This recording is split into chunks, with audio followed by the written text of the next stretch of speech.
Olá, seja muito bem-vindo a mais um episódio do Entre Costas Podcast. Eu sou a Marina Costa, estou aqui com o... Eu sou o Carlos Henrique Costa, o pai da Marina, e hoje é um episódio muito especial porque eu estou entre assistentes sociais.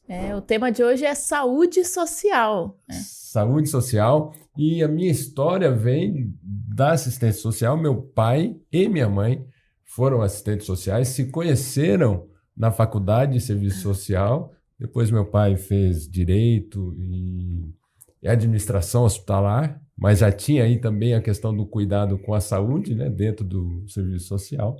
E a minha mãe trabalhou na prefeitura de Campos do Jordão, na promoção de saúde de serviço social, e depois no judiciário. Então, eu estou em casa aqui hoje com essas queridas amigas assistentes sociais. Que legal. Só antes de apresentar as nossas convidadas, eu vou pedir para você se inscrever no canal, compartilhar esse vídeo, deixa o seu like. Aqui no YouTube, a gente está também no Spotify e no Instagram, tudo como Entre Costas Podcast. Hoje estamos com Rita Salim e Shell Oliveira. Sejam muito bem-vindas. Muito obrigada. É um prazer enorme estar aqui, né? Como assistente social, como consultora de saúde, mas especialmente, né, como alguém que foi muito bem acolhida por vocês. Dr. Carlos tem um carinho muito grande pela alma humana, pela questão das mulheres. Eu me sinto em casa. Muito obrigada, viu? Para mim também é um prazer, né? Agradeço o convite. E também tenho uma história com o Dr. Carlos, né? Trabalhamos juntos por muitos anos na ThyssenKrupp, na promoção de saúde, né? Então, também é uma alegria estar aqui e poder trocar um pouquinho. E é muito legal porque essas convidadas fazem muito bem esse jogo, né? Da assistência social com a saúde. Tem uma conexão muito forte. Então, conta um pouquinho da história de vocês, da trajetória. Você começa ou eu, Rita? Posso ser, tanto faz. Então vamos lá com a Rita. Então vamos lá. Bom, eu acho que o serviço social me escolheu, porque foi muito a questão do propósito mesmo.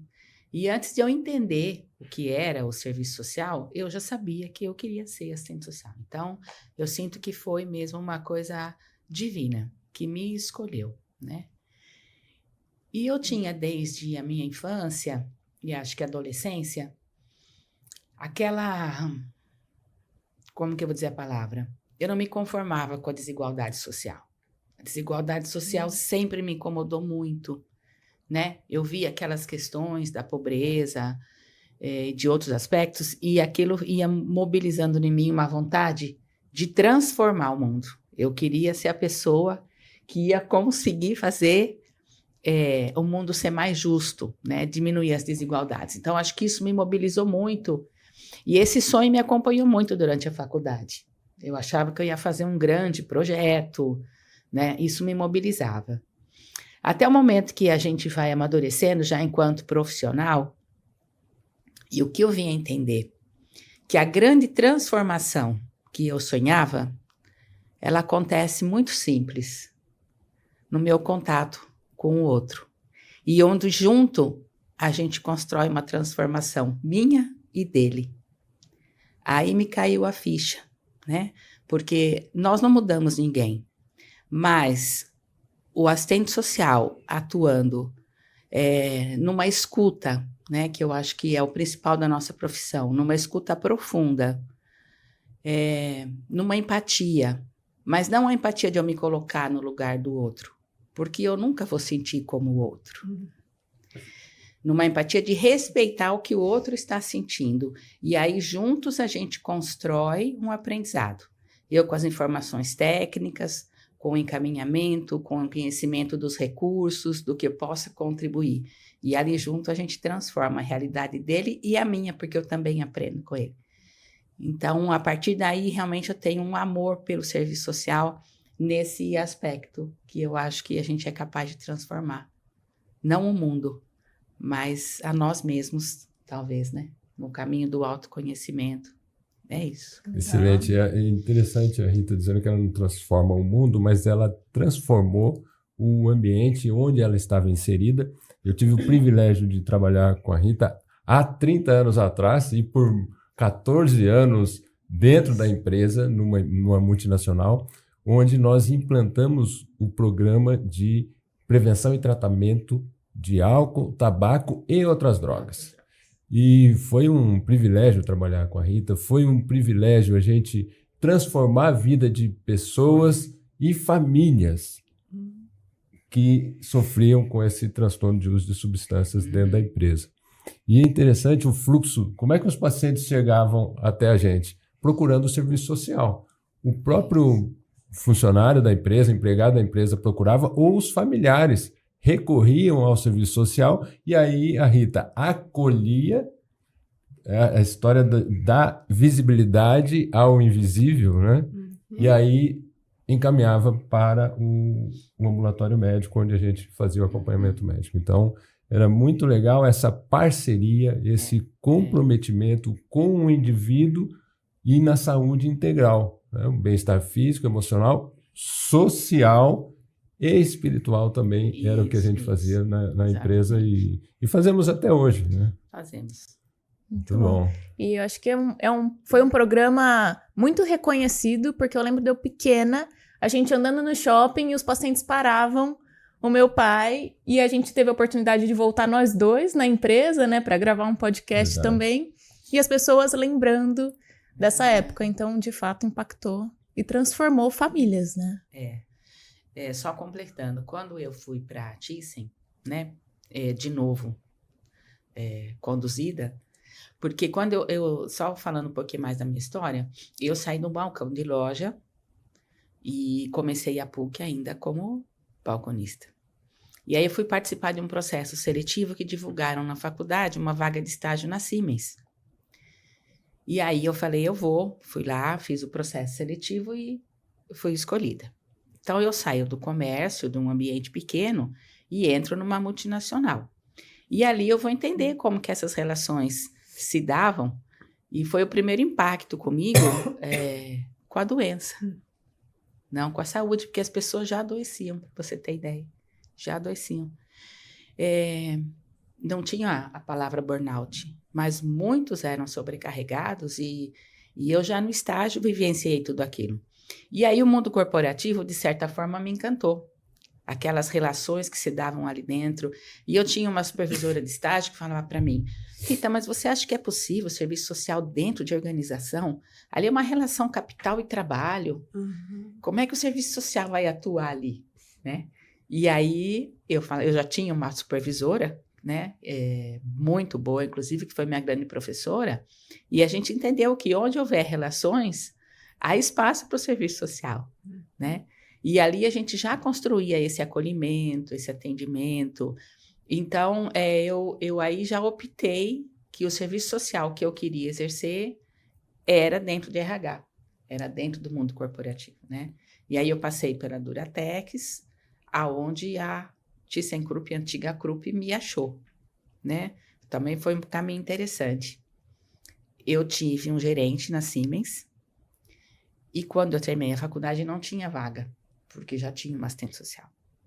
E aí eu estou na Duratex atuando, surge uma vaga na Krupp, que eu nem conhecia Campo Limpo.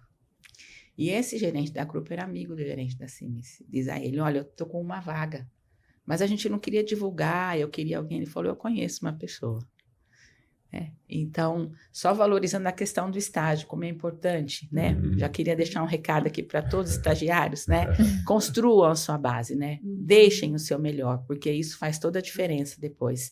E aí eu cheguei até a Krupp, né? Que legal. E aí, lembrando um aspecto do social impactando a saúde. Eu lembro que os empregados da empresa procuravam a Rita e era questão de problema financeiro, era questões de problemas familiares com filhos, esposas e questões de relacionamento com chefia e colegas. E essas situações eram levadas para a Rita, era uma questão social que estava impactando a saúde, adoecendo essas pessoas. Então, esse acolhimento e o encaminhamento. E era muito interessante essa parceria que a gente tinha lá. É isso mesmo. E a história da Shell? Meu nome é Shérida, mas vocês podem me chamar de Shell, também fico muito confortável, como no posto de combustível, né? Sheridan foi o nome que meu pai me deu, significa bravura, né? Bravura. E, bom, eu venho de uma família de dependentes químicos, né? Alcoolistas e dependentes químicos. Eu não sei muito bem o que é me socializar em algum núcleo familiar de parentesco que não tenha a presença do adoecimento por uso de álcool e outras drogas. A igreja teve um papel muito fundamental na minha vida, porque nós vivíamos também em condições de violência doméstica, muita pobreza. Minha mãe sofria muito com isso também. Nós também, na minha época, na época da minha mãe, a gente não tinha políticas de proteção à mulher, né? Nesse sentido. Então, quem oferecia proteção, às vezes, era o hospital. Me lembro que o pediatra do SUS nos internava para proteger a minha mãe em alguns momentos assim também, né? E eu venho desse contexto, mas nós estamos inseridos na igreja, na vida relacional, congregacional e comunitária. Então, a igreja teve uma função protetiva e social na minha vida muito importante. A espiritualidade, enfim, na minha formação, no cuidado, as pessoas cuidavam de mim, eu me lembro disso, né? A escola também teve um papel protetivo muito importante, relacional também. Isso foi me construindo, né? Eu me tornei uma mulher cristã, evangélica, e fui estudar teologia porque eu queria ser missionária, né? Uma missionária transcultural que ia cuidar dos povos vulneráveis de outras nações. Então, fiz teologia e em 98 eu me formei e meu pai faleceu. Nesse interim nasce um lugar de cuidado e acolhimento para atender mulheres dependentes químicas que também viviam da prostituição. Nós fazíamos evangelismos em zonas de prostituição e essas mulheres começaram a demandar. Vocês vieram até nós com o amor de Jesus, com o evangelho, com a comida, mas e agora? A gente precisa de algo mais. E esse grupo foi desafiado a atender aquela demanda. E o casal de missionários, né, que nos conduzia naquela circunstância, entendeu? Então, a direção de Deus para nós é abrirmos uma casa de recuperação. Naquela época não falava em comunidade terapêutica porque foi em 98. Só a partir de 2001 vem uma legislação falando que o serviço se chamava comunidade terapêutica. Mas não tínhamos a intenção de ofertar o cuidado em saúde, nem sabíamos que havia essa necessidade. Então não tinha profissionalização, nada disso. Era um cuidado religioso para a função protetiva e social, a parte do que eu vivia, né? E aí eu fui trabalhar nessa instituição nos anos 2000, que foi na época do bug do milênio, da virada do milênio, né? Um tempo de mudança geracional, um fenômeno mundial, né? E na região centro-oeste, eu sou goiana, né? Nascida e criada lá, a gente fala que é goiana do pé rachado, nosso clima é muito seco, mas a gente ama pamonha e piqui, eu amo, né? Eu até estava dizendo, por aqui a pamonha não é igual, mas tem a desculpa do milho, do clima, mas a nossa pamonha é muito especial. Então, naquela região do centro-oeste havia o boom da merla, que era uma droga que se fumava na latinha. E aqui na região sudeste era o boom do crack, surgiam as cracolândias, né? E essas mulheres, algumas delas estavam envolvidas, né, muito adoecidas pelo uso de substância. A gente passou a cuidar dessas mulheres e nasceu a missão Resgate da Paz, que é uma comunidade terapêutica especializada no cuidado das mulheres. E eu fui trabalhar lá como missionária, né? Então, eu atuei nessa instituição por 23 anos. Né? Meu desenvolvimento pessoal e profissional se deu ali. Quando haviam 10 anos já de investimento, de prática, eu era muito desafiada e havia uma angústia pessoal muito grande, né, em relação à rede social dessas mulheres. A falta de apoio, muito fragilizadas, vínculos rompidos ou muito fragilizados, uma política pública que não era articulada. Então, essas mulheres tinham muita dificuldade de superação e manutenção né, da qualidade de vida e muita barreira de acesso. Isso me incomodava muito, né? E aí a instituição precisava de uma responsável técnica. A gente não podia mais contar com voluntariado, né? E eu pensei assim, bom, essa é a minha vocação, é a minha missão e é a minha preocupação, então vou fazer serviço social. Né? E aí eu fiz serviço social, né? Depois me especializei em políticas públicas sobre drogas, né? Sempre atuando também para que as comunidades terapêuticas pudessem entender e se profissionalizar e trabalhar de uma forma articulada com as políticas públicas, me dediquei, né? Eu fui atuar junto à Federação Brasileira das Comunidades Terapêuticas como conselheira nacional, trabalho hoje com elas também, né? Sou técnica desta federação. E aí, depois de muitos anos em dedicação, né? Tive a oportunidade de, junto com a doutora Alessandra Dio, ela esteve aqui, né? Escrever capítulos de livro, ela me convidou para fazer parte de uma obra dela, Mulheres Dependentes Químicas, um olhar, a importância do olhar para as especificidades de gênero, né? E aí eu já vinha estudando e me dedicando e me envolvendo, me aderi à ABEAD, foi o espaço onde nós nos conhecemos, somos membros associados, Associação Brasileira de Estudos do Álcool e Outras Drogas, sempre com essa ideia de que eu precisava entender mais, me dedicar mais, para encontrarmos caminhos de possibilidades para a realidade dessas mulheres que envolviam um cenário de invisibilidade e de muita negligência, tolerância, né, estigmatização e até abandono, principalmente nos núcleos familiares, né? E nessa dedicação eu acabei fazendo uma transição. Depois de 23 anos de dedicação intensa à organização do terceiro setor, uma instituição, né? Eu entendi que eu precisava continuar nessa área, que ela é a minha paixão, meu coração, mas em outros campos. Daí eu vim para Campinas, São Paulo. Aqui eu trabalhei por um tempo no Instituto Padre Haroldo e aí eu fui conhecer os subgrupos das mulheres, como a política de álcool e outras drogas funciona aqui no estado e bem, né? Fui muito desafiada, aprendi bastante e também conheci a realidade das empresas. Porque a partir da doutora Selene Barreto, atual presidente da ABEAD, né? E da sua atuação junto às empresas, na empresa de consultoria dela, né, que é Evolução Clínica e Consultoria, eu fui me desenvolver nesse aprendizado de conhecer o mundo corporativo, porque eu entendi que as pessoas estão adoecendo no mundo corporativo e a questão de álcool e outras drogas se faz presente e nós temos como contribuir para mudar esse cenário, né? Daí eu tive um encontro com a saúde social, né? E falei, meu Deus, tem tudo a ver, né?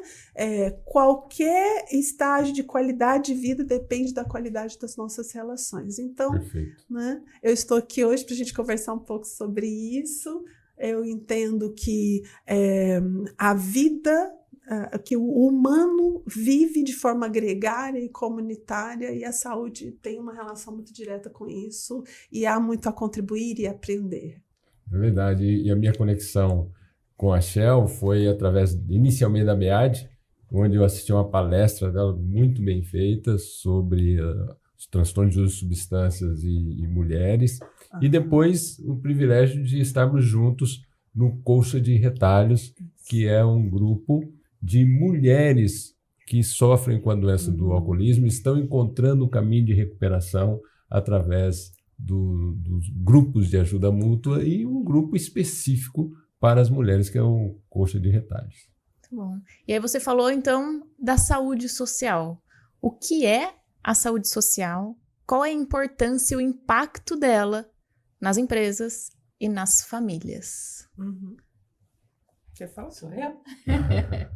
Então, eu entendo a saúde sempre de uma forma integral, né? Que a gente pensa na saúde física, com todos os seus aspectos, alimentação, atividade física, A saúde emocional, né?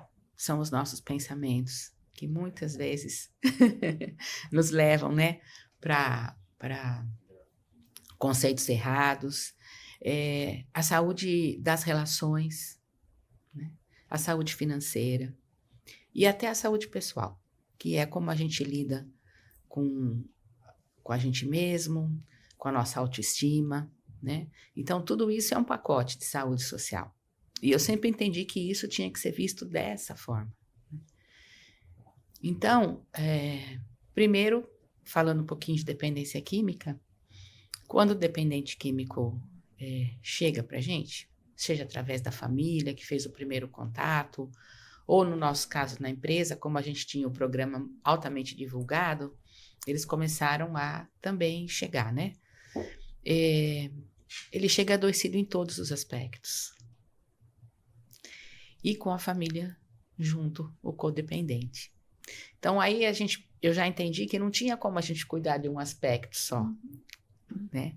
E aí vem o trabalho multiprofissional, a importância de um trabalho de equipe, né? Porque aí o médico vai olhar algumas questões, o psicólogo vai olhar algumas questões, o técnico, talvez independência química, também vai contribuir com o assistente social, e aí a gente consegue gerar uma saúde social, eu acho que de uma forma bem ampla.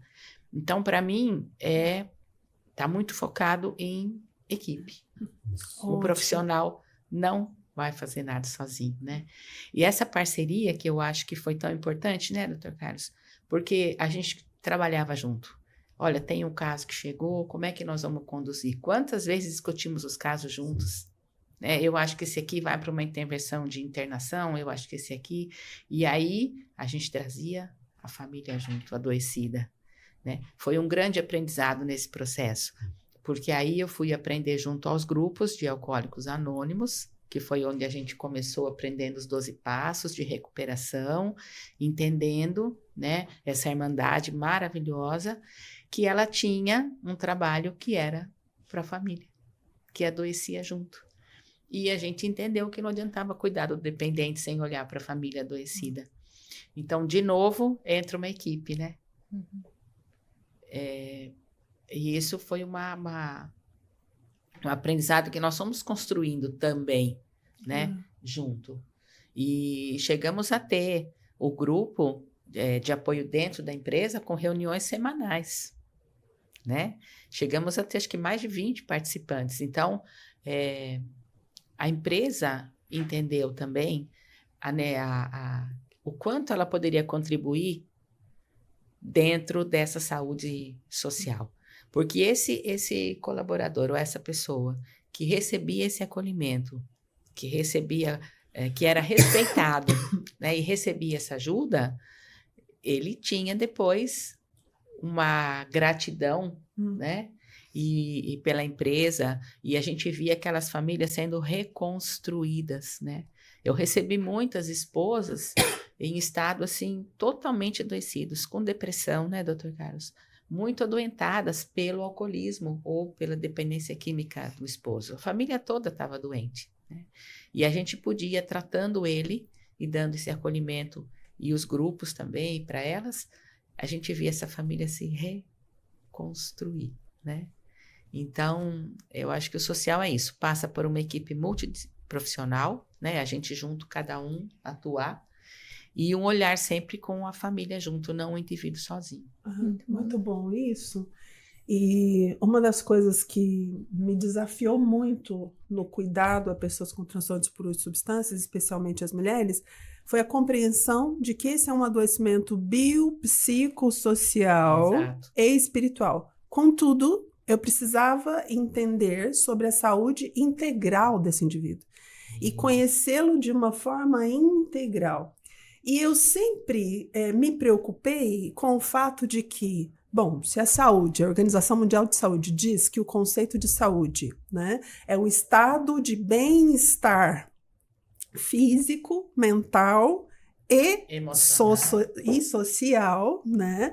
Não é a presença da doença em si, né? Mas o estado de bem-estar, e o impacto dos fatores sociais nesse processo de adoecimento, na minha experiência prática, no que eu assisti ali no cotidiano, por vezes eram maiores do que os impactos físicos, né? E até mentais. E quando havia estabilização da qualidade de vida física e mental, e menos dos aspectos sociais, a articulação com as políticas públicas, o fortalecimento dos vínculos, as conexões humanas, porque a dependência química, os transtornos aditivos são transtornos de desconexões, né? Então, nós precisamos conectar os indivíduos com eles mesmos e com os outros para que a saúde nasça desse contexto, né? Isso me desafiou muito. E aí, a saúde social agora é um assunto mundial. E por que é um assunto mundial? Porque ela trata das relações, o estado de bem-estar em relação às integrações e às relações sociais. E o mundo vive a epidemia da solidão, né? Eu não sei se vocês sabem, mas o Brasil é o país que está no ranking, no primeiro lugar no mundo, na solidão. O brasileiro é o povo mais solitário do mundo. 70% dos brasileiros, de acordo com a pesquisa da Ipsos do ano passado, né, do Global Trend, identificou que 70% dos brasileiros se sentem só. E também é o país mais hiperconectado, né? Se eu não me engano, nós estamos em terceiro lugar no mundo. Há um uso insalubre das redes sociais. Nós estamos hiperconectados, né? No mundo virtual muito conectados, isso gerando um cansaço social que está impulsionando o isolamento social e as pessoas estão se adoecendo mais, as relações estão comprometidas. Então, tem uma pesquisadora da saúde coletiva formada em Harvard que trouxe uma palestra recentemente em março no SXWX, que é o principal evento sobre tecnologia, inovação e futuro do trabalho e da saúde do mundo. Ele acontece no Texas, em Austin, e a palestra dela abriu esse evento e o assunto foi sobre saúde social. Ela estuda esse fenômeno há 15 anos, né? E ela disse o seguinte, que assim como hoje a saúde mental é o assunto principal, que há 15 anos ainda era um tabu, a gente conseguiu investir na desestigmatização, ainda há uma jornada longa, né? Nos próximos anos, o assunto da vez é a saúde social. Por quê? Existe um pilar na saúde, né? Há 3 pilares na saúde, que é a física, a social e a mental. A social sustenta as 3. Há uma interconexão, né? A saúde física vai cuidar da nossa qualidade de vida física, no aspecto bio. A saúde mental, psico. A social das relações, né? Inclusive, a solidão, acabou de sair um relatório, né, da Organização Mundial de Saúde, a OMS precisou constituir uma comissão de conexão social. Pensa, gente, né? Essa comissão ela tem atuação de 2023 a 2026. Ela acabou de divulgar o seu primeiro relatório para que o mundo entenda que esse é um fenômeno global e urgente sobre o isolamento social e a solidão e a importância das conexões sociais. Então, o que esse relatório traz para a gente é que nós vamos ter que aprender a nos reconectar. E que a saúde social, ela impacta na saúde física. A pessoa que sofre com a solidão, ela tem problemas cardíacos, ela pode sofrer com demências, depressão, ansiedade, inclusive derrame.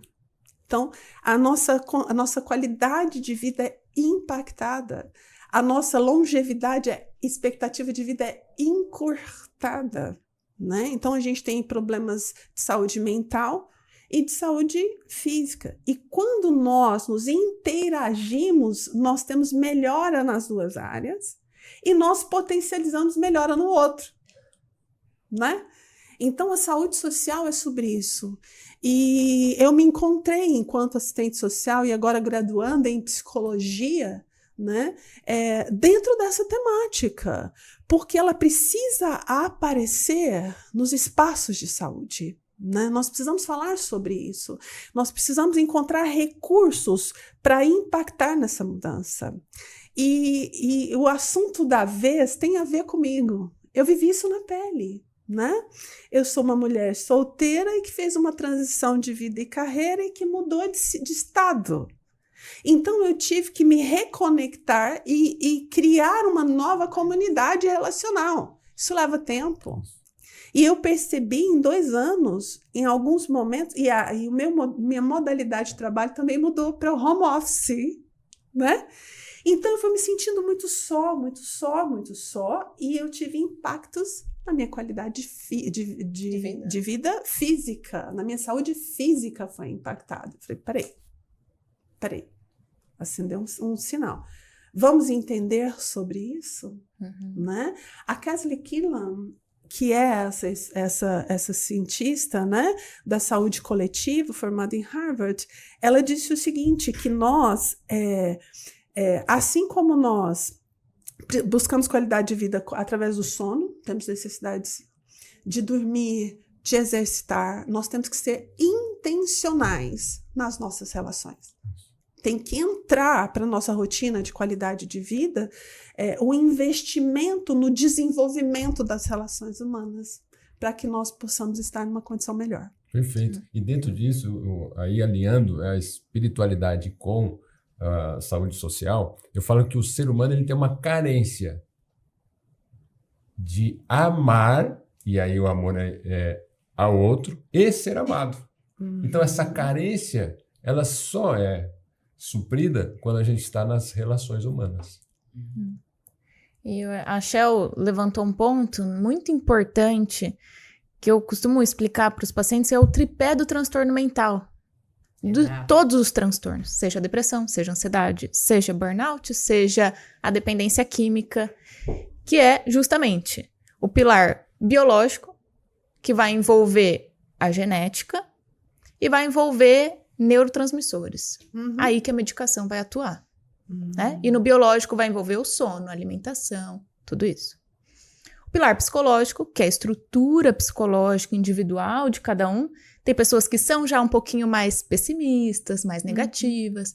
Tem pessoas que são mais alto astral, mais resilientes. Isso é individual de cada um. E o terceiro é o social. É esse ambiente. Né? E a gente já até conversou aqui sobre o trabalho ser um ambiente que adoece. A família ser um ambiente que adoece. A comunidade ser um ambiente que adoece. Então, é um ponto muito importante para a gente trabalhar tanto a prevenção dos transtornos, que é o nosso sonho, né? É a prevenção, mas também eu, como psicóloga, não posso deixar o ponto do pilar social. Eu preciso olhar para a relação da pessoa no ambiente dela. Ambiente de trabalho, ambiente familiar, ambiente social. E você falou um ponto muito importante sobre a solidão e do seu processo, né, de mudança e a reconstrução de uma rede de apoio. Porque a gente precisa de uma rede de apoio. Isso é essencial para a nossa saúde. E a gente, às vezes, precisa também ser intencional na construção dessa rede de apoio. Porque é isso, a gente está hiperconectado. A gente, ao mesmo tempo, está cada vez mais sozinho. E a gente vai se fechando. E eu prefiro ficar na minha casa, descansando. Então, é importante e é necessário para nossa saúde não, mas eu preciso ser intencional. Então, eu vou mandar mensagem para uma pessoa e falar, oi, fulano, como você está? Oi, fulano, vamos sair para fazer uma caminhada? Vamos sair para comer?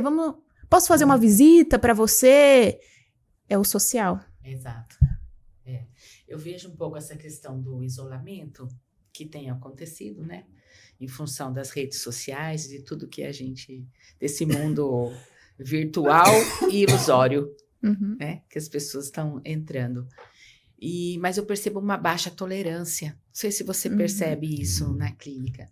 As pessoas estão muito pouco tolerantes. Então, existe um certo radicalismo hoje. Se você pensa diferente de mim, eu já não quero mais conviver com você.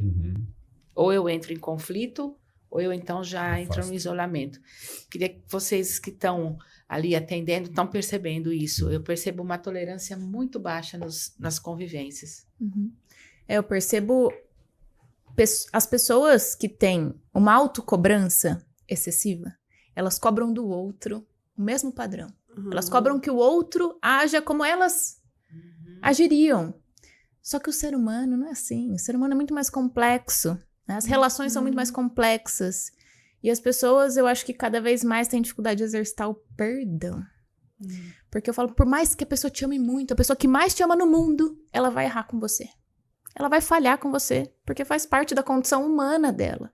Mesmo ela não querendo, ela vai errar, ela vai falhar. Então, a gente precisa exercitar o perdão, entender que cada um é diferente. Que mesmo a pessoa não tendo a intenção, ela vai te machucar.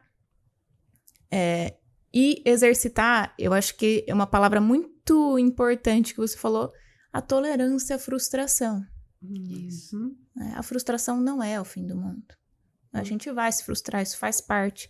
E é desenvolver essa resiliência, essa palavra tão bonita, mas tão difícil da gente praticar. Quando a gente vem para o mundo corporativo, né, para o ambiente corporativo, as organizações, elas são comunidades. Nós dedicamos grande parte do nosso tempo na interação, né? E houve um estudo do Gallup que traz para a gente o seguinte dado, que 1 em cada 5 trabalhadores se sente solitário no ambiente de trabalho.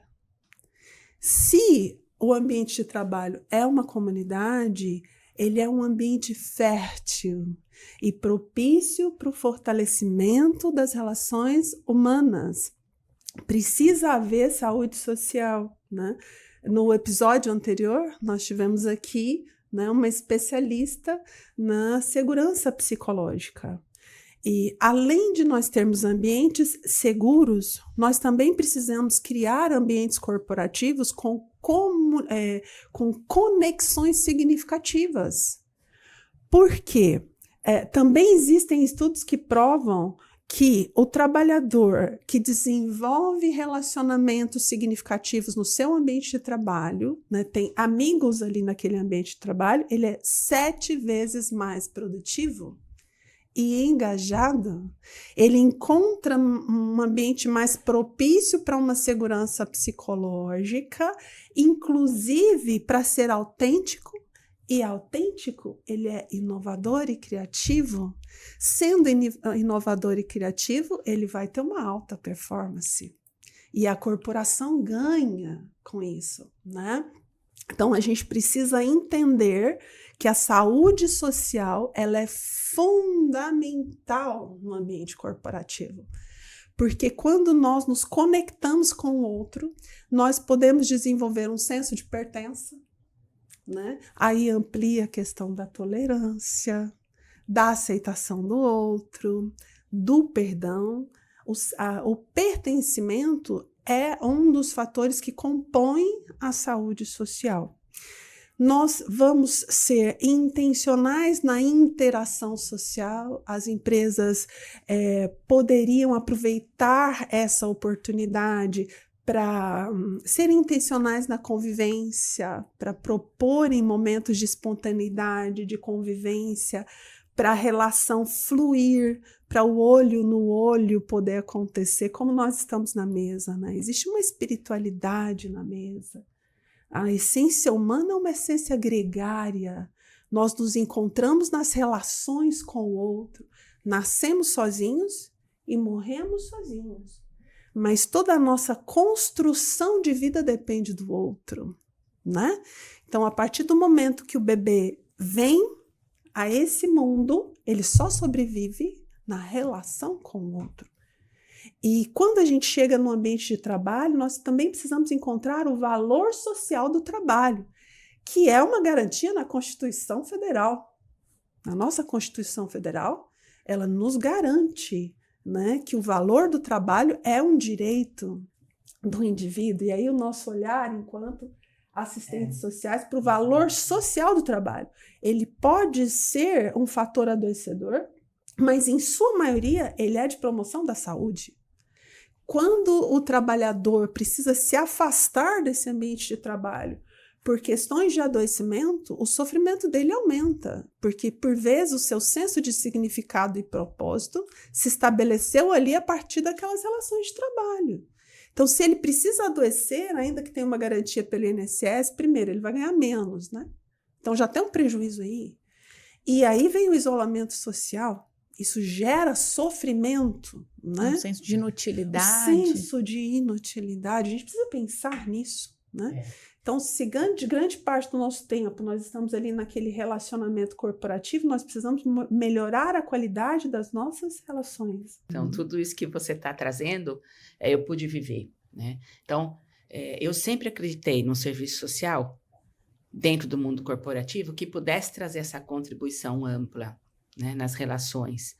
Então, alguns exemplos, assim, práticos, né? Que a gente conseguiu, como assistente social dentro do mundo corporativo, mostrar, propor, trazer projetos, né? Um deles foi a criação da associação desportiva, que nós criamos dentro da empresa. Foi o primeiro diferencial, existia um olhar para o lazer, para o esporte. Ali, todo mundo se agregou. Nós tínhamos finais de semana com atividades direto. Todo mundo ia com a família, assistia o amigo jogar, competição entre as áreas dos departamentos. Aquilo criava um ambiente social maravilhoso. Um momento né? de diversão. De diversão. Ali a gente proporcionava as festas. Qualquer motivo era festa. Era a festa do sorvete, era a festa junina, era... Então, houve uma construção com esse olhar. E foi muito interessante, porque todo mundo aderia, né? E ali a gente construiu anos, assim, de muito resultado. Isso interferia diretamente no ambiente de trabalho, que é o que você está trazendo. A gente precisa proporcionar um ambiente de trabalho saudável. Então, como que a empresa, enquanto corporativo, pode fazer isso? Então, essa foi uma das estratégias, né? A segunda foi trazer a família para próximo da empresa. Foi o segundo, acho que o segundo ou terceiro projeto que eu levei para a alta direção. E aí nós começamos a fazer anualmente um encontro com as esposas. Elas eram convidadas a participar de um evento. Quem abriu o evento? O CEO da empresa. Ele se aproximava delas, ele levava uma palavra. Nossa empresa está vivendo este momento, nós estamos nesse propósito.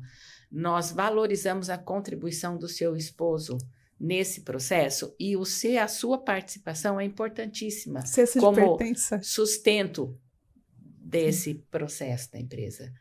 Foi um evento que nós começamos com 200 mulheres e chegamos a ter 800 dentro de um espaço, e aí todo ano a gente levava alguém para falar um tema que fosse de interesse em comum.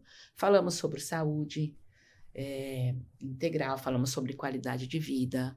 Então, cada ano vinha um tema, mas aquela abertura com o CEO da empresa, que depois num café circulava entre elas, conversava, e ela dizia, meu esposo não vai jamais sair da empresa, porque lindo. Essa empresa me valoriza.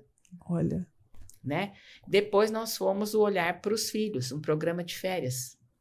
Todos os anos, nas férias, eles passavam um dia na empresa, com atividades, e na hora do almoço eu encontro meu pai, eu vou almoçar no bandejão com meu pai. Era um momento lindo, emocionante, as pessoas choravam, aquelas crianças corriam para abraçar o pai e almoçar junto. Aquilo criou um elo, foi criando elo. Então, isso que você está trazendo é uma construção possível dentro do serviço social corporativo. Mas você tem que olhar e depois uma gestão de um ambiente saudável, né? Onde as pessoas podiam procurar o serviço social ou podiam trazer suas demandas e sabiam que iam ser respeitados, né?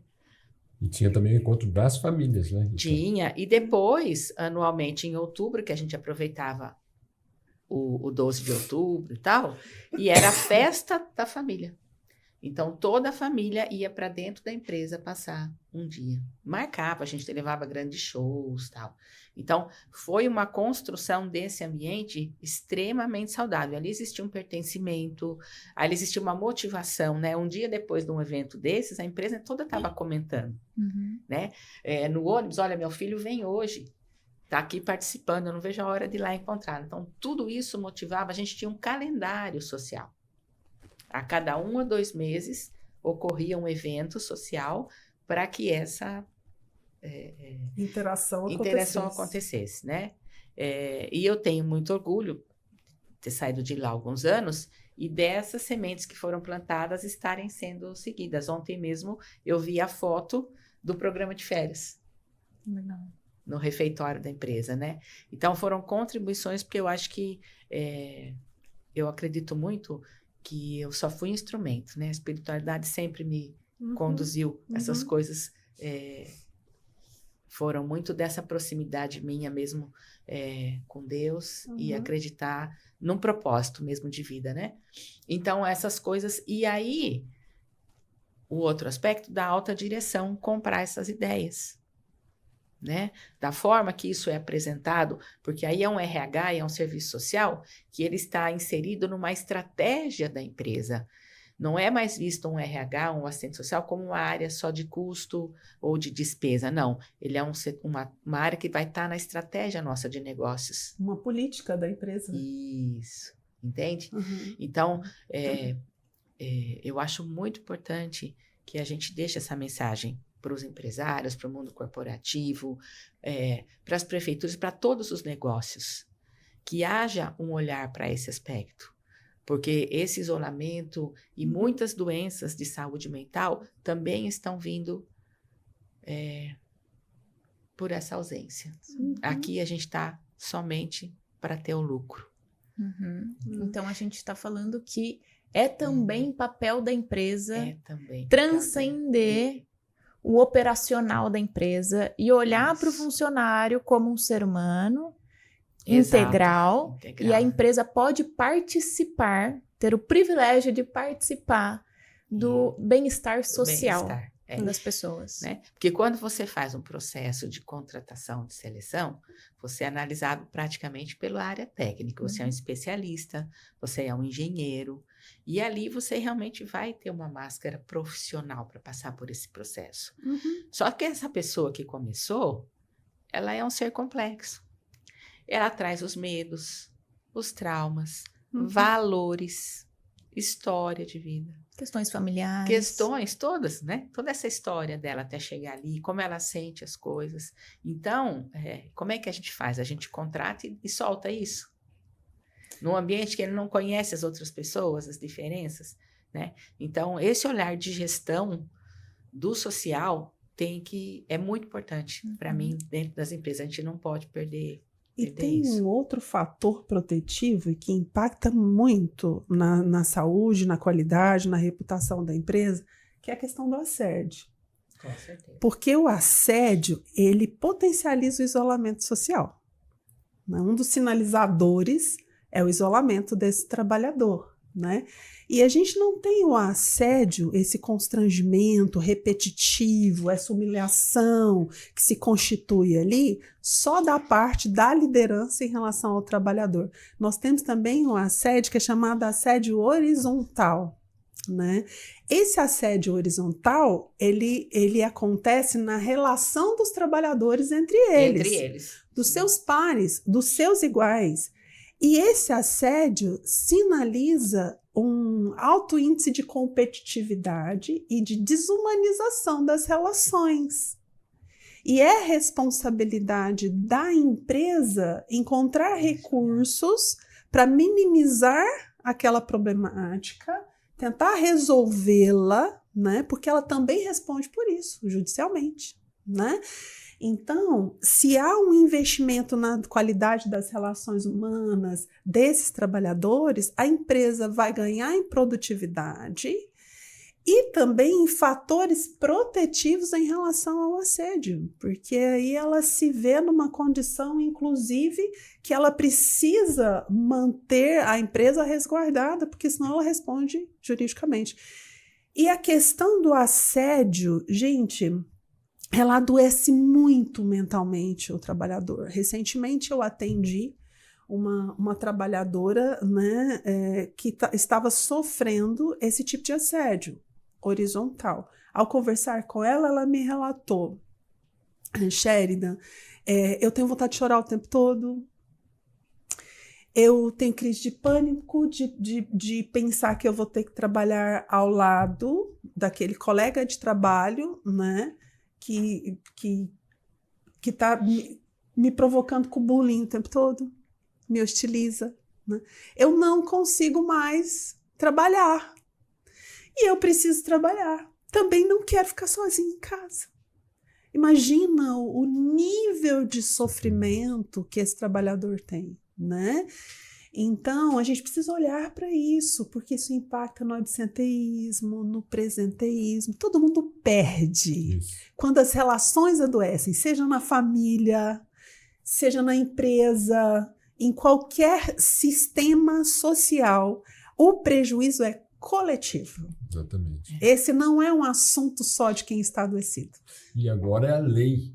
A atualização da NR1 trouxe para as empresas a obrigatoriedade de promover a saúde mental na empresa.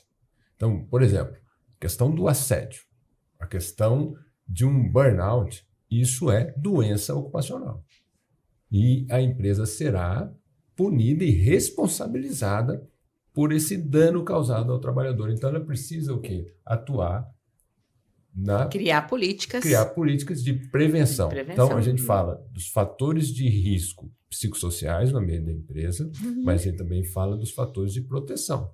Então, a Rita deu uma aula aqui de fatores de proteção, né?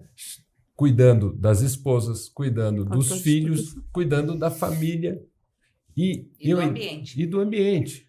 Então, eu acho que a promoção da saúde mental nas organizações, ela passa pela organização do trabalho, pela comunicação não violenta e assertiva, e principalmente o que nós conversamos, a Shell falou muito bem, da integração entre os trabalhadores.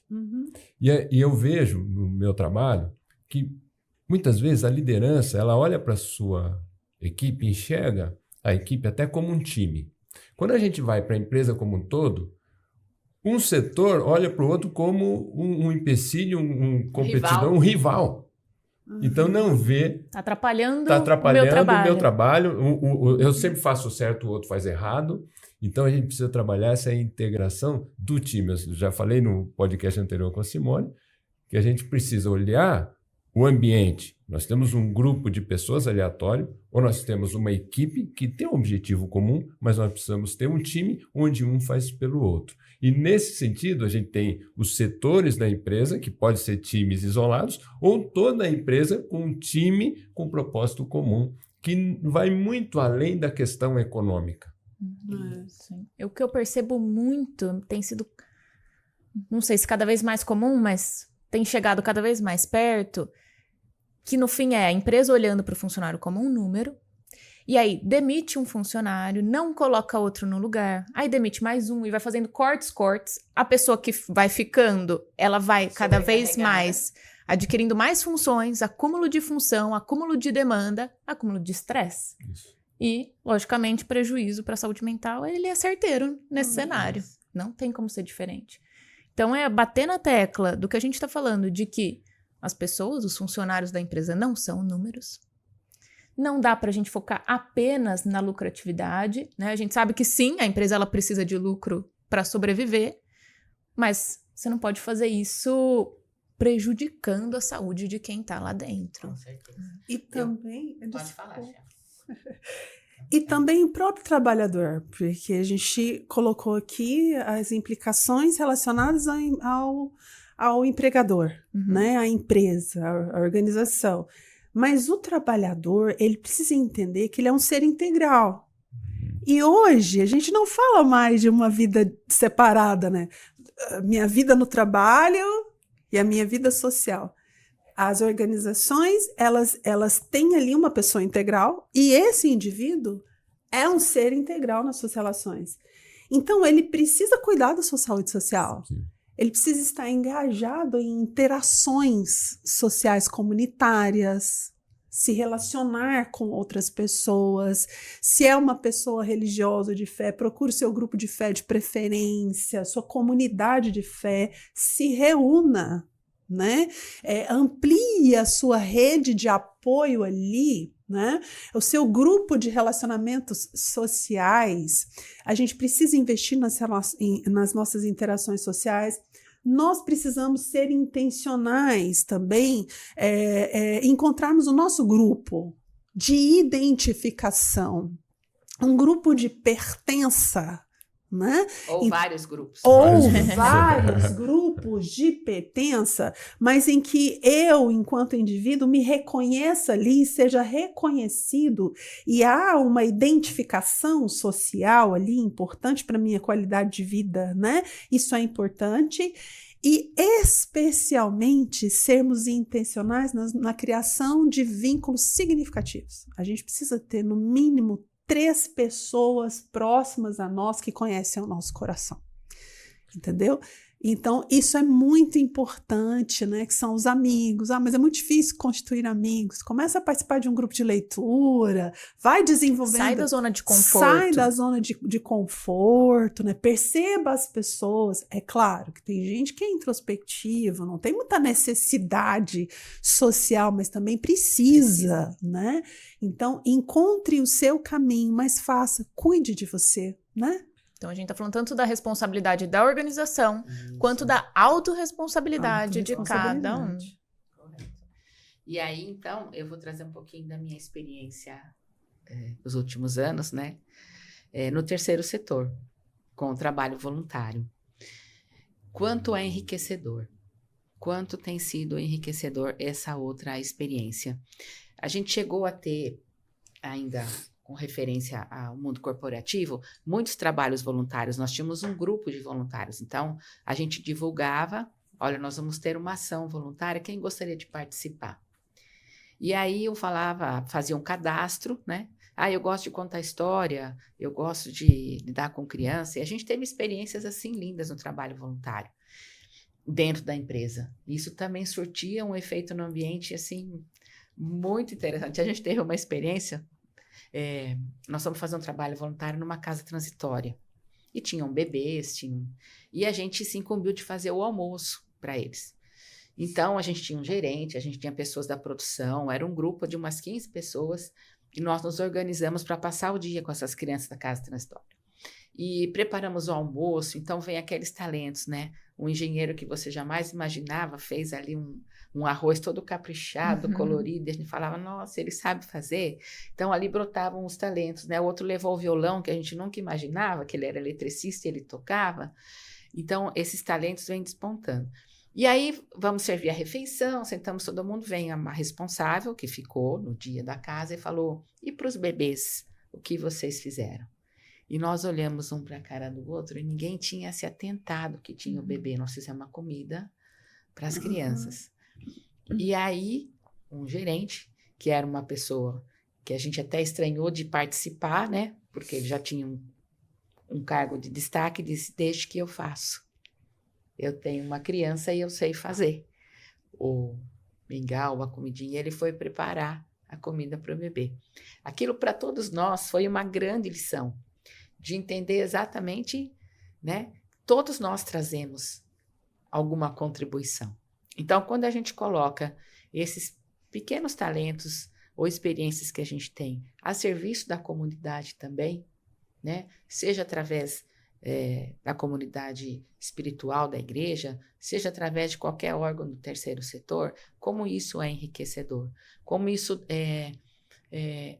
alegra o nosso coração. Eu tenho vivido isso, né? Dias de trabalho intenso, com eventos, a gente também lá atende várias clínicas de recuperação, comunidades de recuperação, né? Trabalho com as crianças e tal. E aí, como é um trabalho voluntário e cada um dos voluntários coloca aquilo que ele tem de melhor a serviço, como tem sido enriquecedor, né? Então, trazer essa contribuição também, que as pessoas também olhem para isso, porque esse isolamento vem disso. Eu vivo o meu mundo, né? Aqui tá tudo bem, eu tô confortável e seguro dentro da minha casa e o resto do mundo, cada um resolva os seus problemas. Não, né? Eu tô aqui para contribuir. Eu tenho um propósito também, além do trabalho, que seja contribuir com uma sementinha que seja para deixar esse mundo melhor. Então, eu acho que isso ajuda muito na questão da saúde mental. Quando eu saio de mim, né, dessa minha individualidade, quantas vezes a gente está no trabalho voluntário, ninguém lembra dos seus problemas pessoais, do que ficou para resolver lá em casa. Porque naquele momento a gente está ali se entregando. Então, só para contribuir, fica um alerta. O trabalho voluntário tem muitas instituições, tem pessoas que se aposentam, eu vi isso, e ficam fechadas dentro de casa, adoecem, deprimidas, né? E quantas entidades e quantos órgãos não estão precisando de alguém ali que transporte, que leve alguma coisa, que busque, que possa doar um dia.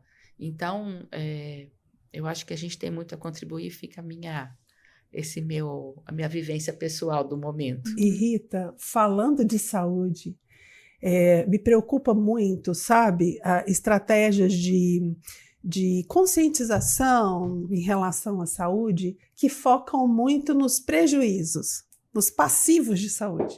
A gente precisa falar mais dos ativos, dos ganhos, porque o que nos conecta com o outro são as nossas vulnerabilidades, como diz Brené Brown, uma assistente social.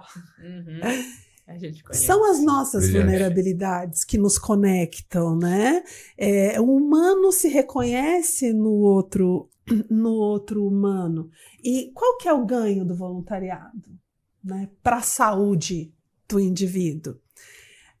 Quando nós atuamos voluntariamente em alguma causa, em alguma organização, seja o que for, em direção ao outro, automaticamente o sistema de recompensa acontece. O bem-estar é imediato. E autêntico. O mesmo caminho que a substância psicoativa faz no cérebro para a gratificação acontecer imediata, o voluntariado também faz. E esse é um estilo de vida, uma prática protetiva dos grupos de mutuajuda. Exato. E há um lema nos grupos de que eles precisam dar de graça o que eles receberam de graça. Eles precisam levar a mensagem, porque levar a mensagem de forma voluntária a alguém é fator de proteção para ele, porque o sistema de recompensa é imediato, né? Então há uma substituição ali, né? E dá sentido para a vida. Henry Nouwen, ele atuou em Harvard como professor da psicologia, da teologia, né? Um padre também, né? Escritor, escreveu muito sobre a espiritualidade relacional e contemplativa. Os últimos anos de vida dele, ele se dedicou na comunidade da Arca, cuidando voluntariamente de pessoas com transtornos mentais e em condição de dependência. E ele diz em um dos seus livros que ele cuidou do Adam. O Adam era um indivíduo que não falava e não se movia, ou seja, não se sabia como aquilo chegava para o Adam, mas ele dependia das pessoas para tudo. E Henry Nouwen cuidou do Adam até a sua morte, né? E ele disse que no Adam ele descobriu que a comunidade é fértil. Porque mesmo que o Adam não dissesse para ele se estava bom, se estava ruim, ele percebia no Adam que ele tinha a oportunidade de conexão. Estar com o Adam era uma oportunidade de encontro com ele e com a comunidade através do Adam. E o Adam transformou a vida dele. Ele escreve sobre isso, né? E isso é muito divino, é da essência humana. Nós encontramos propósito na vida quando nós ofertamos aquilo que é a nossa riqueza para mudar a pobreza de alguém. Qual é a sua riqueza? Né? Talvez a sua riqueza não tenha a ver com valores financeiros, mas com talentos, com dom, com a saúde social, que pode ser repartida, né? Perfeito. Por isso que a gente vê, primeiro, o que nos realiza é o sentido da vida.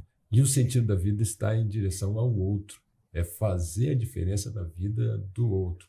E a gente percebe aí muitas pessoas em nível de direção da empresa, proprietários de empresas, inclusive infelizes. Infelizes, porque não consegue enxergar esse propósito que vai além dos relacionamentos, do cuidar, se ficar apenas no aspecto que econômico. não envolve o capital. Exato. Sim. Eu tenho acabo trabalhando bastante com os pacientes a questão do sentido, né? Eu não consigo passar por um processo terapêutico sem abordar esse tema. E tem pessoas que não veem o sentido no trabalho. Eu falo, bom, se hoje você não vê, é onde você passa a maior parte do tempo, e a gente sabe que o sentido tá na conexão, tá na contribuição no fim do dia, que tal você buscar uma causa que você se identifique para você realizar um trabalho voluntário?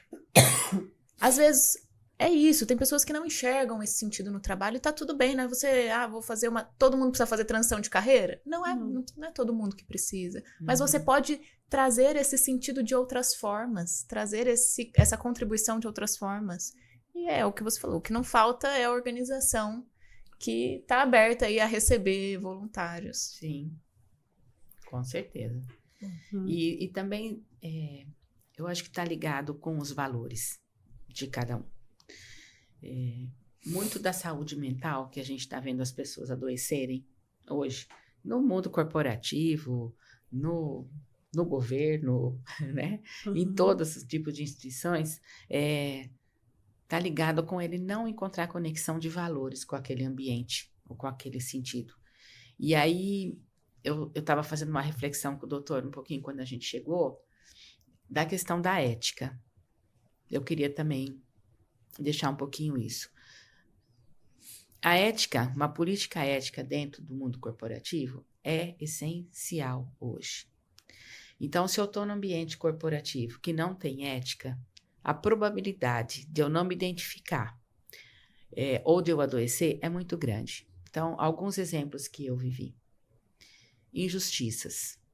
Eu estou numa empresa que é reconhecida mundialmente, ela tem, como que eu vou dizer, um status enorme, tal. Mas aqui dentro as injustiças acontecem todos os dias. Pessoas são demitidas arbitrariamente, sem respeito. A pessoa que trabalhou esperando uma promoção, se dedicou integralmente ali 5 anos, 10 anos, esperando o seu momento. Quando o momento surge, vamos buscar alguém lá fora. E a gente não olha para dentro. Não tem reconhecimento. Não tem um reconhecimento. Desonestidade. Adoece muitas pessoas. Eu estou vendo que um determinado líder ou até usou de má fé num determinado processo para ter um lucro pessoal. Mas eu não posso levar isso para frente. Então, todas essas questões éticas, né? Como eu trato as pessoas, né? Como eu chamo atenção, ou levo uma situação, humilho as pessoas na frente do outro. Todas essas questões estão relacionadas com uma política ética, como eu contrato, como eu demito, como a comunicação é feita não violenta, ou aqui é repressora. Eu mando e você faz, né? Então, também sinto que muito da saúde mental que nós temos visto hoje, não só o burnout, porque o burnout está muito claro relacionado ao excesso de trabalho e à não possibilidade de eu pôr limite. Eu não consigo, né? Eu me cobro e eu tenho que entregar, e aí vem esse conflito e essa doença.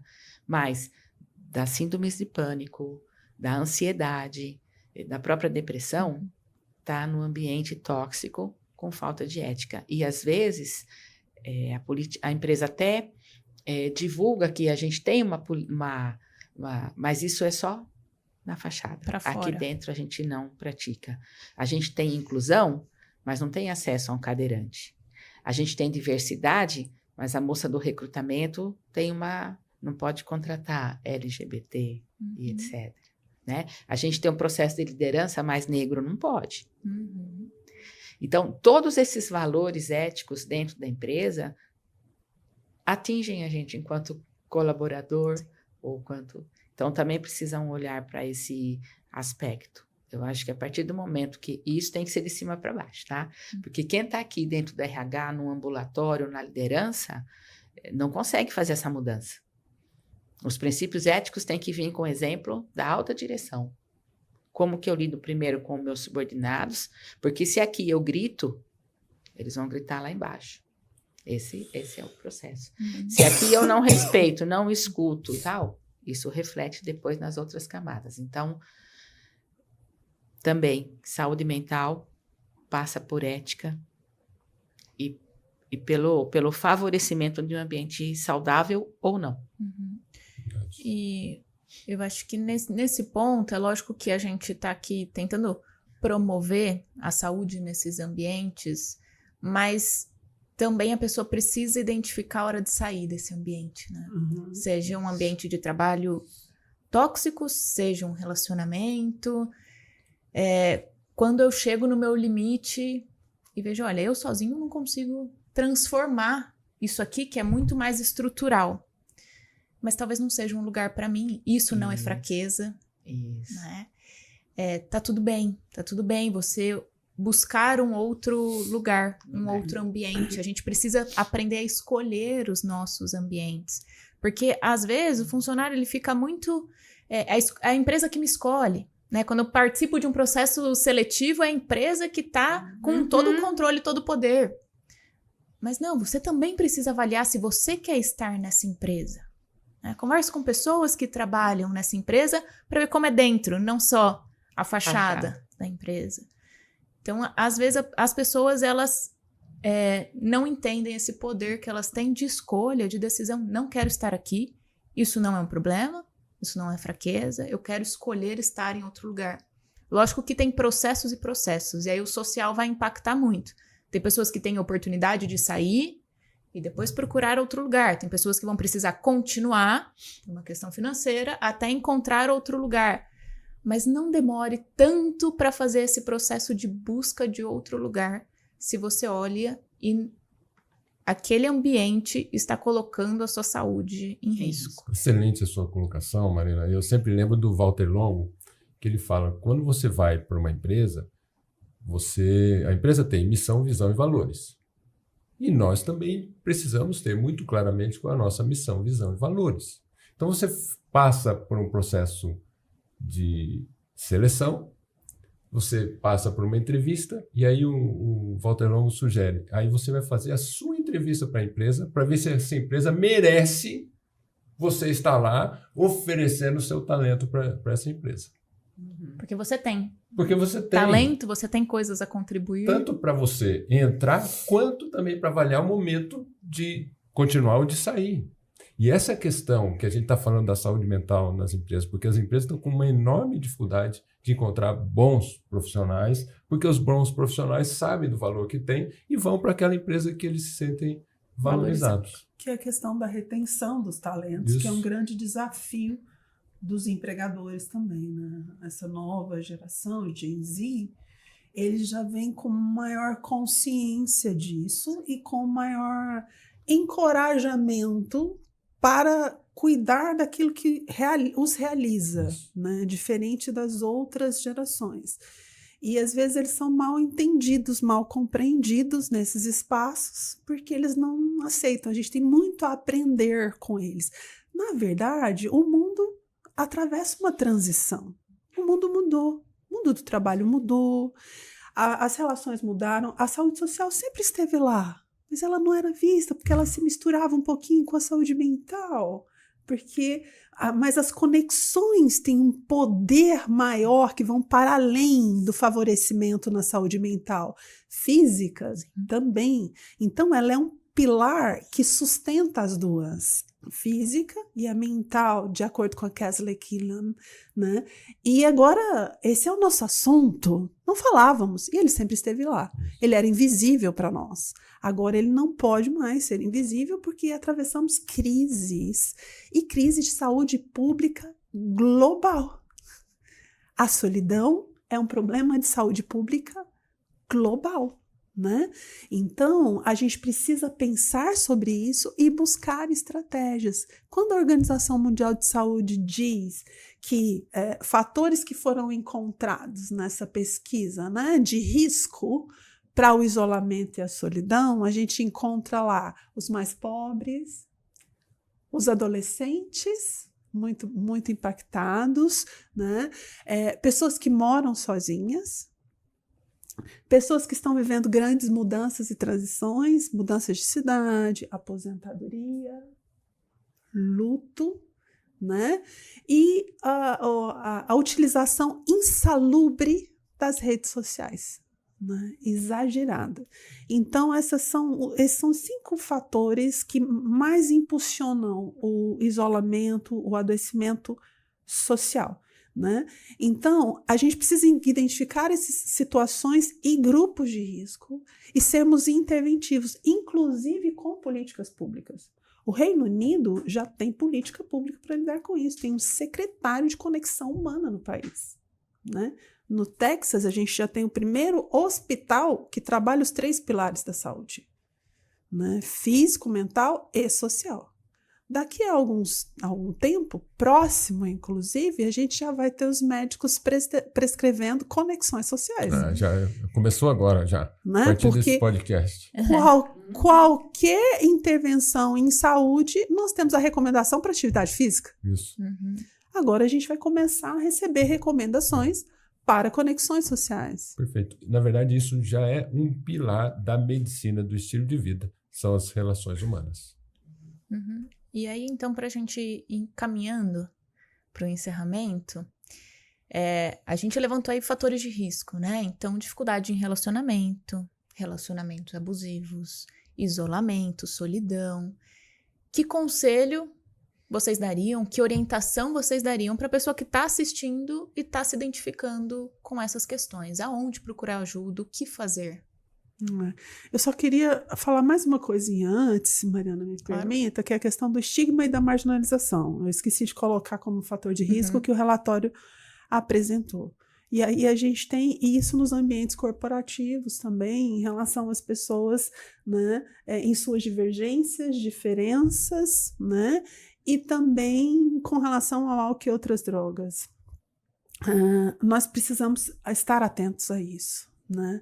A sermos mais inclusivos, a enfrentarmos a estigmatização, porque ela coloca o indivíduo numa representatividade social que impõe sobre ele o isolamento social. Nós temos que olhar para isso e modificar isso. E em relação aos fatores protetivos, né, eu vou com a Kelsey Killam, porque o que ela tem dito, e esse tem sido um assunto mundial, a Organização Mundial de Saúde valida, é que nós temos que ser intencionais.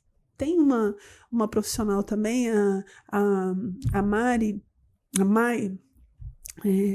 ela é goiana, inclusive, ela recomenda o seguinte: sejam intencionais, tá? Então, sejam intencionais na interação social. Dediquem tempo para interagir socialmente, o trabalho voluntário, você pode encontrar um sentido, né? Sejam intencionais em buscar um grupo de pertença ou vários grupos de pertença, de identificação para o seu desenvolvimento e, principalmente, sejam intencionais nas suas relações significativas. Quem são aqueles que vão estar com você na trincheira após uma guerra, né? Quem é que vai estar com você quando você não produzir mais, né? Quando você não tiver força de trabalho para vender, para produzir? Quem é que vai estar com você no adoecimento? Quem vai alimentar seu pet na sua ausência?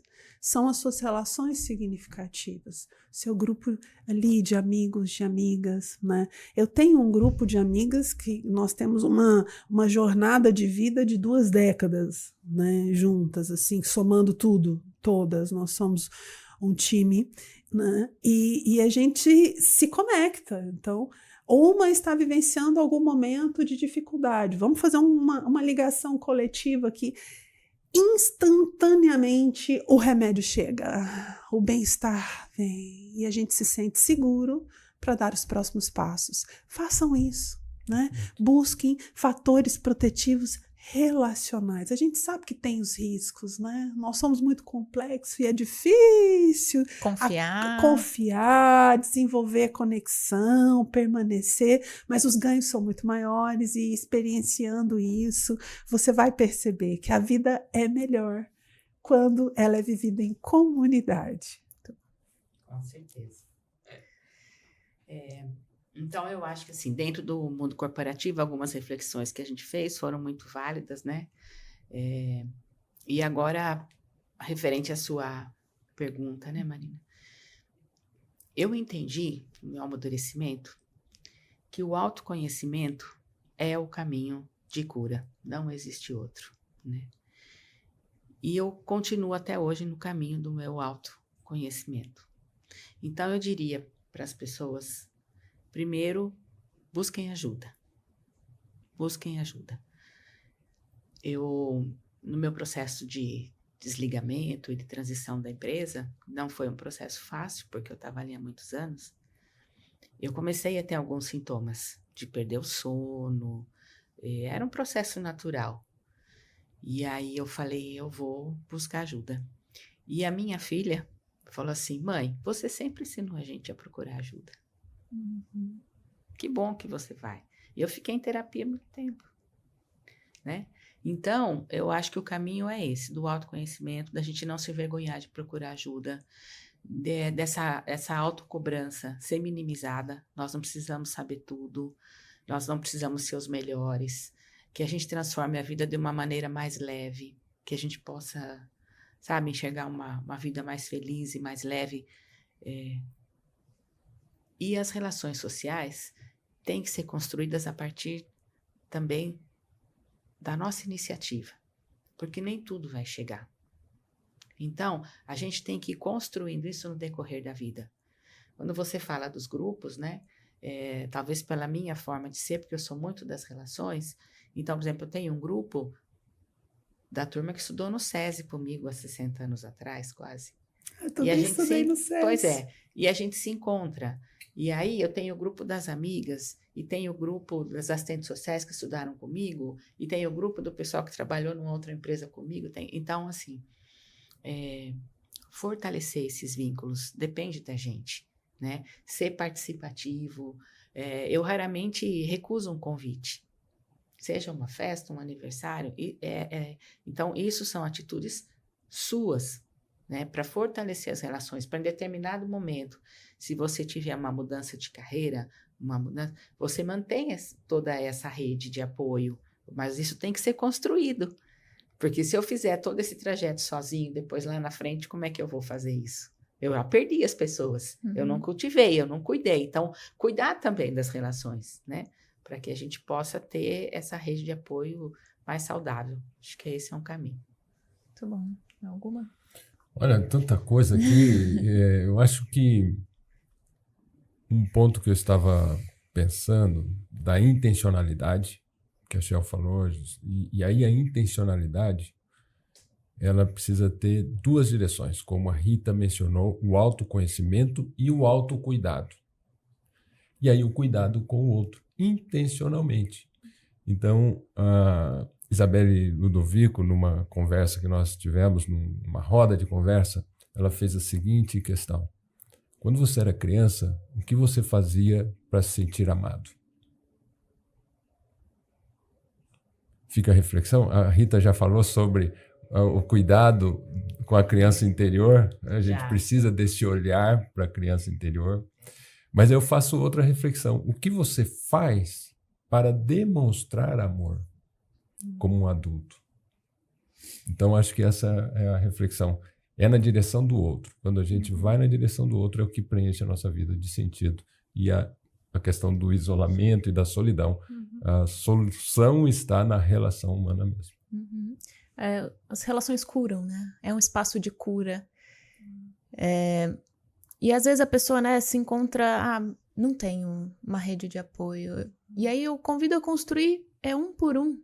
Né? Você não vai construir, vai ter amizade com 30 pessoas do nada. Mas é com a intencionalidade, é se colocando em ambientes ali de identificação, né? Depois que eu me formei, eu fui para a área clínica, É uma área que eu não me relaciono com tantos pares, né? É o consultório ali, é o paciente. Eu não posso ser amiga do paciente, às vezes, infelizmente, não é. Não é a minha rede de apoio, né? Então, eu me percebi no momento que eu já não tinha mais a faculdade, que era o lugar que eu construí várias relações, aí cada amiga foi para um canto, até mudaram de país. Falei, bom, agora eu preciso ser intencional nessa construção de vínculos, de pessoas que caminham perto, que eu vejo ali semanalmente. Mas eu precisei sair da zona de conforto, porque era mais confortável, às vezes, durante a noite, tá lá no sofá, quietinha, descansando, depois de um dia de trabalho. Eu falei, não, vamos lá, eu preciso construir essa rede. E eu trago, às vezes, um problema que a pessoa fala, mas eu tenho uma pessoa. Aí você tem um pilar de apoio. E se esse pilar não estiver ali, por diversos motivos, você já vai estar sozinho. Então, a rede é para quando eu cair, eu sou sustentado com uma rede. Porque o pilar, se ele quebra, eu não tenho nada. Eu fico sem chão. Então, mais uma vez reforçando aí o convite da construção de relações que sim, precisa de tempo, precisa de dedicação, energia, mas vale muito a pena e é extremamente necessário, né, para nossa saúde mental, social, física e espiritual, né? Eu gostei dessa história do pilar, eu fiquei orgulhoso aqui, porque uma casa não se sustenta em um único pilar, mas a rede te sustenta. Muito bom, parabéns. Gostei. Shell, como as pessoas podem te encontrar?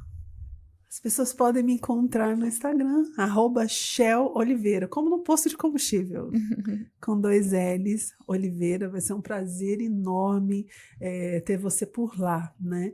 E eu queria também encerrar dizendo que uma frase de Larry Grab, que é um escritor, psicólogo e cristão também, que ele diz o seguinte, que o poder restaurador das relações humanas está na conexão. Né? Nós precisamos nos conectar presencialmente, intencionalmente, né? E emprestar os seus olhos para que o outro te veja e ter os olhos dele emprestado para que você se veja, como disse Moreno do psicodrama, na psicologia, né? E investir nas relações sociais. Nós somos melhores juntos. E o ser humano é um solo sagrado, que a gente possa se olhar dessa forma, né? O contrário da dependência nas adições não é abstinência, não é necessário conquistar qualidade de vida. O contrário tem a ver com conexões.